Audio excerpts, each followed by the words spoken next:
Next up on the program is Save the World.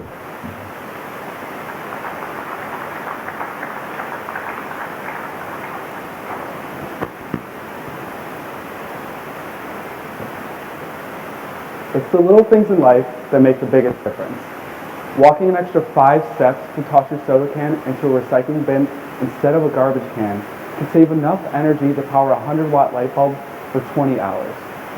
Now imagine if this whole auditorium walked that extra 5 steps. We would save enough energy to power a light bulb for 2,000 hours. Now imagine if the whole world walked the extra 5 steps. You see, all it takes is one person who decides that they want to make a difference. Here at Save the World, we believe that we've come up with a fun, creative, and intuitive way to help you make an impact and increase your recycling habits. How will we do this, you ask? Well, with our non-for-profit app, Save the World.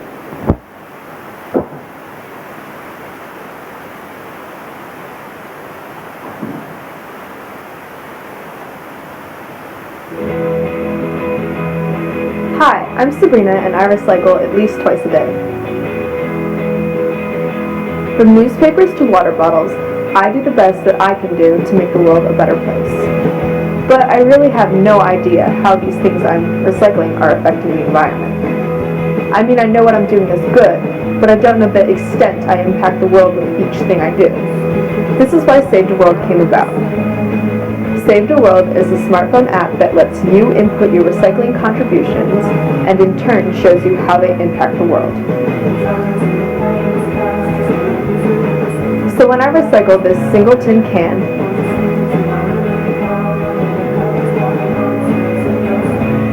I will now input it on SaveDaWorld by clicking on the kind of recycling, metal, and the size, 400 grams. My SaveDaWorld will tell me the impact of just that can. Now I know that recycling one aluminum can save enough energy to run a 100-watt light bulb for 20 hours, or a computer for 3 hours.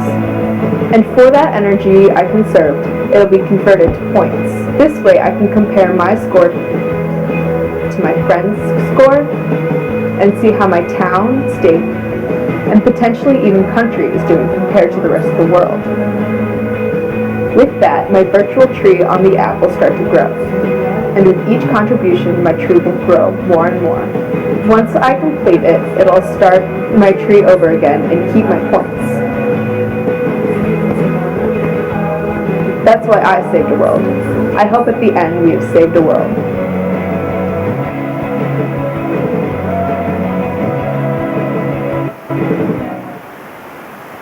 Hi, my name is Matt Rowley, CFO of Save the World. The problem that we are trying to solve here is that people just don't understand the impact that their actions, such as recycling, have on the environment. Our solution for this problem is a mobile-based app described in the previous video. And the customer segment that we're trying to reach with this solution is middle schoolers, primarily ages 9 to 15. Hi, I'm Brian Bernard, the CMO of Save the World. Our total addressable market is made up of 12.7 million people. That's based off the assumptions of 9 to 15-year-old middle school and elementary schoolers that have access to smart devices and that have a basic knowledge of recycling. And our reachable market, also known as our SAM, is 90,000 people. And that's based off the exact same assumptions, however isolated to the Chicagoland area. Hi, my name is Aaron Hornback, and I am the Chief Informational Officer of Save the World. We have two different companies that we consider our competitors, one of them being JewelBug and the other one being RecycleBank. JewelBug is a company that is a sustainability app that allows you to show what you've done to help the environment, like using a water bottle or carpooling. This in turn will show you how much you've saved in energy points, like Hertz, and how much money you saved overall. One of the reasons why we feel that we're different is while JewelBug focuses more on the young adult customer segment, we're focused on the middle school segment. The reason why we're focused on this is we really want to instill the idea of recycling at a young age so it grows with them as they become older. The second company is RecycleBank. RecycleBank is a company that allows you to gain points from doing certain actions like reading an article that teaches you how to become more environmentally conscious. This in turn allows you to use these points to gain coupons for certain local events, restaurants, or stores. One of the reasons why we feel that we're also different from Recycle Bank is that Recycle Bank focuses on incentives, or we focus on showing the exact impact that you've had on the company. So you keep doing what you do based on what you've learned, and you want to keep doing certain things out of the goodness of your heart. There are 1.5 million apps on the App Store, and out of the top 10 most downloaded paid apps, 6 of these are games. So in these games, no matter what you're doing, you're getting points. But these points don't really add up to anything. There's a fun side diversion that you do when you have free time. What if we took those points and we had an impact behind them? This is called gamification, where we take an idea and gamify it. This has been taken over the educational market, and we want to use that positive energy and bring it to the environmental realm, where we have an app that makes recycling an entertaining and engaging thing.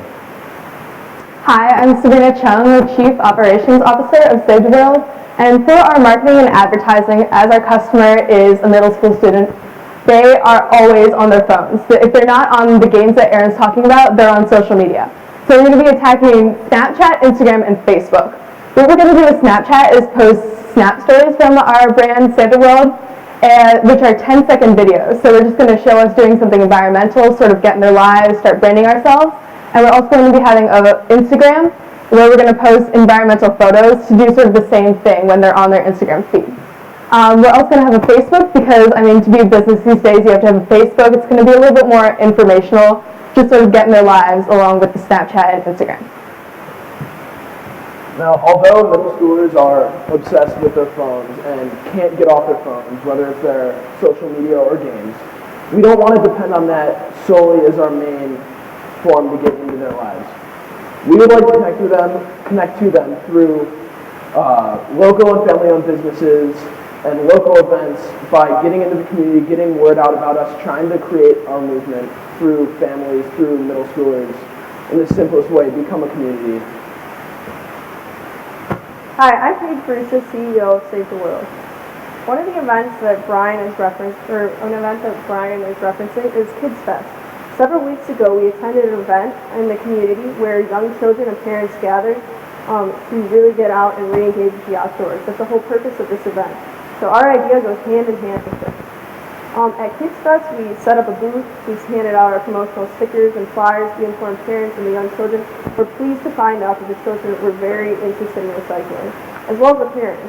70 of the parents who spoke to provide us with their contact information. We're interested in listening and hearing about where we were going to head.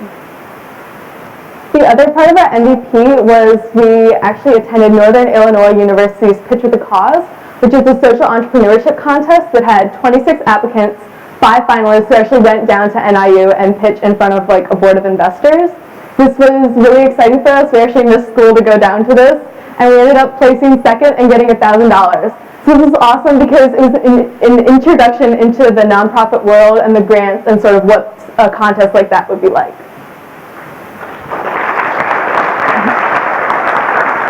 So based on these various things that we did through Pitch with the Cause, Kids Fest, various people that we've talked to, we learned a lot about our customer segment. We really solidified the fact that it is middle schoolers because they're very approachable, they're very easy to connect with, and as well as that they're very interested in gamification. The other thing that we learned through our MVP was that grants will work, and we validated our idea with the NIU Pitch with a Cause. Based on research, we have come up with these revenue projections. At the end of year 3, we're projected to have $80,000 in revenue, and at the end of year 5, $135,000 in gross revenue. Now this revenue is coming from 3 different sources. The first, in-app advertising from our free version of the app. Second, money from the paid version of our app that we'd be selling for 99 cents. And third, money that we receive from grants or contests such as Pitch with the Cause.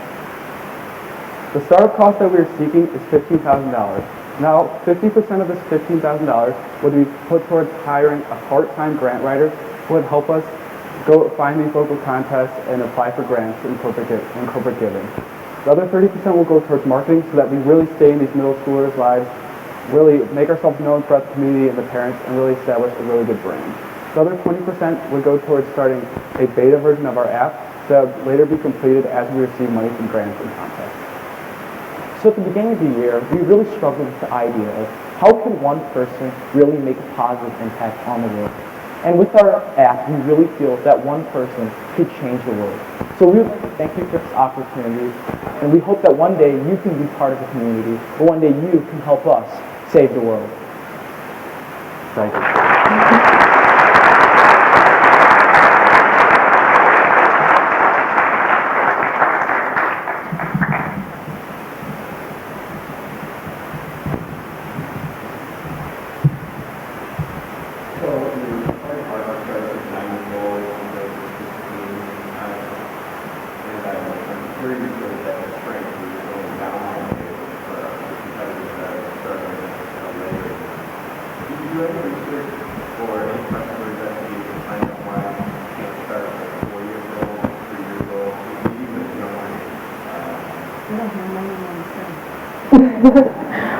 They got a smartphone. Although they do have access to the smart devices and whatnot, parents seem to be limiting more so like how much time kids are spending on their phones, because if you just look around nowadays, they're constantly on their phones, so that's kind of limited. Also, for a 4-year-old to understand that aspect, and although we're trying to build this incentive and this habit in children at a young age, we think that if they're really able to understand what exactly they're doing, it's more effective. Have you done any homework on aligning with brands and products that would be interested in being part of an app like yours that would benefit from that experience? We've thought about it, and I've looked up. There's a lot of companies such as Waste Management, and they have a corporate giving department that I think would love to possibly pair up with us, because they're all about trash and recycling, and if they can really brand themselves as an environmentally conscious company, I think that if we went to them and we applied for their corporate giving grant, that they would love to pair up with us, and it just really endorses their brand and makes them look more environmentally conscious. Just to add to that, Hogs gave us the idea of what if a Coke bottle had like, this is SaveDaWorld approved, recycle this afterwards. So that's something that we would really, really like to do in the future and that we're open to.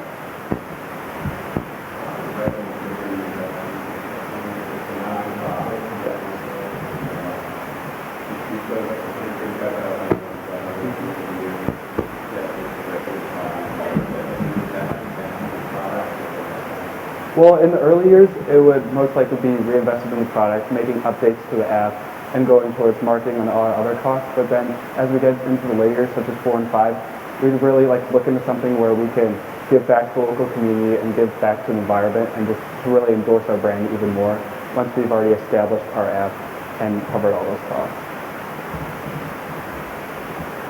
Your point system gamification, how do you anticipate keeping those middle schoolers engaged? Is there an end game? Is there a result that they can achieve? Well, the biggest part is that they'd be competing against friends, so like a weekly system to see who in 1 week who can get the most points, and then maybe as we update the app, there'd be different versions of games such as that, where to see who can recycle the most water bottles in 1 week, who can recycle the most paper in 1 week, and just different challenges that they can achieve, and points and different rewards and trophies that they can get that they just really want to compete for. And are you planning to promote those competitions through your website? Yes. School versus school, that type of thing? Yeah. Yes. That's part of your marketing program? Save the World is a great marketing name. Have you guys looked into trademark rights on that? We have looked into it. Currently no one holds trademark rights to it, so that would be something we'd be applying for very quickly. Yeah, and is that in your $15,000 startup? Because starting a 501c3 takes a little more effort and a little more cost to get that started. Yes, so that would definitely be factored into that.